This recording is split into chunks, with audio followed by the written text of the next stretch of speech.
But we have politics. There are a few things in Texas that get people more excited than politics and religion, sometimes together, sometimes apart. As we find ourselves headed towards a race this coming year, a governor's race that has been, as they always are in Texas, quite colorful, we are pleased this morning to welcome Debra Medina into the studio with us. Many of you know we have talked from the beginning and have tried to give a fair hearing to everybody, or to our legitimate candidates, if you will. There are probably another dozen people that we hear from out there that don't have a following. Ms. Medina does have a following, and is the I don't know how, Debra, you would describe yourself, because you have these two political behemoths that are pounding away at each other. Rick Perry, who you just heard in the opening audio, making some comments about the Willingham execution. Kay Bailey Hutchison from her perch in Washington out there. And then there's you. These two people wail away at each other, and they're sort of a black hole for sucking up Republican campaign dollars. You keep pounding away at both of them, saying that I'm the true conservative in the race. Take a look at Debra Medina. Start us off this morning. You have a lot of fans here in Dallas-Fort Worth, a lot of people that have been looking to hear from you. You woke up one day and went, I'm going to run for governor. Not everybody does that. Start us with how it began for you. I was in Houston working on helping some folks prepare a rally, and one of them said to me, Debra, why don't you run for governor? I've said all over the state of Texas, there's been lots of political discussions in my family. Mama running for governor was never one of them. That happened last November. Yeah. So when you had that conversation and then you sat down, you obviously woke up the next morning and went, hey, there's something there, knowing that it was going to be a race that was, by that point, well established, with Rick Perry, who has been in office for what seems like forever now. We have children, that are playing high school football that were not born when Rick Perry, it seems like, went into the governorship. You knew Kay Bailey was going to make a real run at it this time. That you could look at that. You could make a case that that's a Don Quixote-like tipping at windmills approach, knowing that those two heavyweights were going to be there. Well, I'll tell you, I knew right away that I didn't like the choices that Republicans were likely to have in March of 2010. It took me about 4 months to decide I was going to get into that race, but I think all of us have looked at Kay and Rick's performance in office and seen that they've forgotten about us. You said, who am I? I'm one of us. I'm one of those people who's sick and tired of being lied to and who wants to see people walk their talk. We haven't seen that in Republican leadership and most of our leadership for a number of years.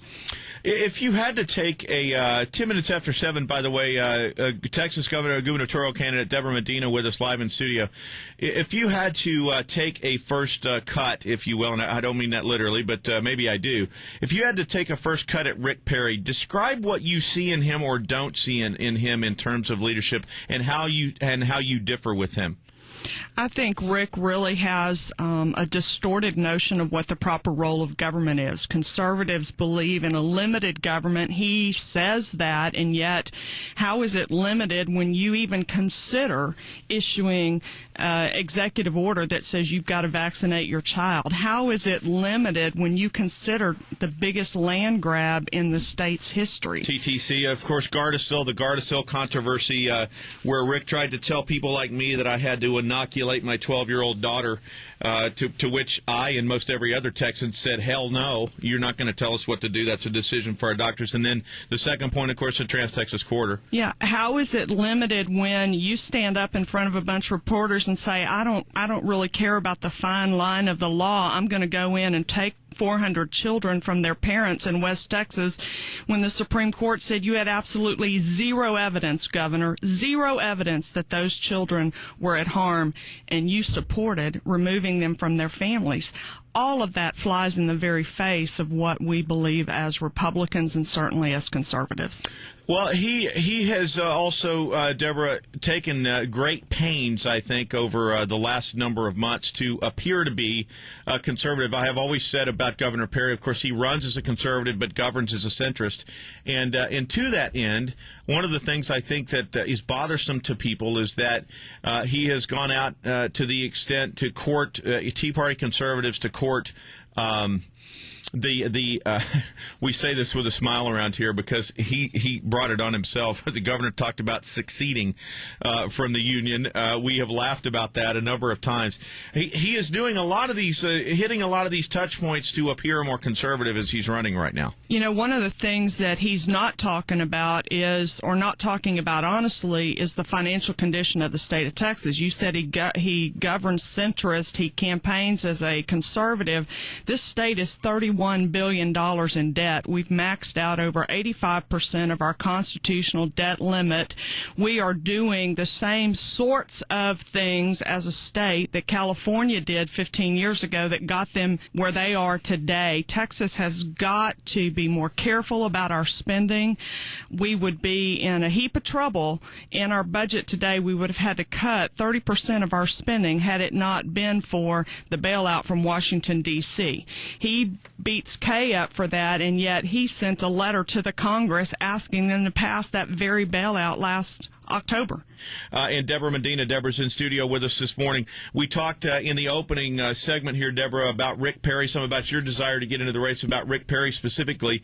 Let's, in your distinction or substantive differences with him, let's do the same thing with Kay Bailey Hutchison now. She is very, in my own mind, been very wish-washy and waffled on, I'm coming home to run for the race, I'm staying in Washington. Most political observers now think she has driven a stake into her own political heart by staying in Washington, especially under the mantra of I'm needed here. Most people that I know in Texas would demand that you get out and shake hands and kiss babies, and the fact that she thinks that she cannot do that reminds me of Rudy Giuliani's avoidance of all the races up to Florida, and he was politically murdered over it. I see the same thing happening to her. Take that political difference right there alone in yourself and separate yourself from Kay Bailey. Well, it goes right back to I'm one of us. Kay's a Washington insider. She's been in Washington for years. She aligns herself with the inside the Beltway mindset. She has also an inside the Beltway mindset. Government knows best for us. All of the country and certainly all of Texas understood the bailout was not a constitutional measure. It wasn't anything that the government should be doing, and yet because she was asked to go along with her president, she did. We need people of courage, integrity, and backbone who understand that limited government truly is that governs best. When you start looking at her as a candidate, I personally find her to be uninspiring, and I don't require flash, and I don't need the most handsome person or the most attractive person. We in my world, you value competence over everything else. She is on the other hand, to me, remarkably uninspiring. I think she risks taking herself backwards because when she hints the stump speech, I don't see in her, I don't see a passion or a vision. What do you see? All I've really heard out of Kay as far as Texas goes and policy goes for Texas is she's concerned. She's got property in Nacogdoches, and she's concerned about property taxes. Well, I'm concerned about property taxes too, but the debate isn't about appraisal tax reform. The debate is about getting rid of property taxes. Freedom requires that we own property and we own guns. If we want to protect freedom, then we have to have true private property ownership and true gun ownership in Texas, and that means we need to eliminate private property tax and find another way to fund those essential elements, those essential parts of government, like filling potholes and paying for police officers and adding new rooms to our school building. We should fund that with a consumption tax, not with property tax. When you start talking about that, some of the obvious things that Texans are going to say, and I'm going to be one of them, is that the difficulty with doing that as governor is that Texas has one of the weakest governorships in the U.S. In fact, the 47th weakest governorship.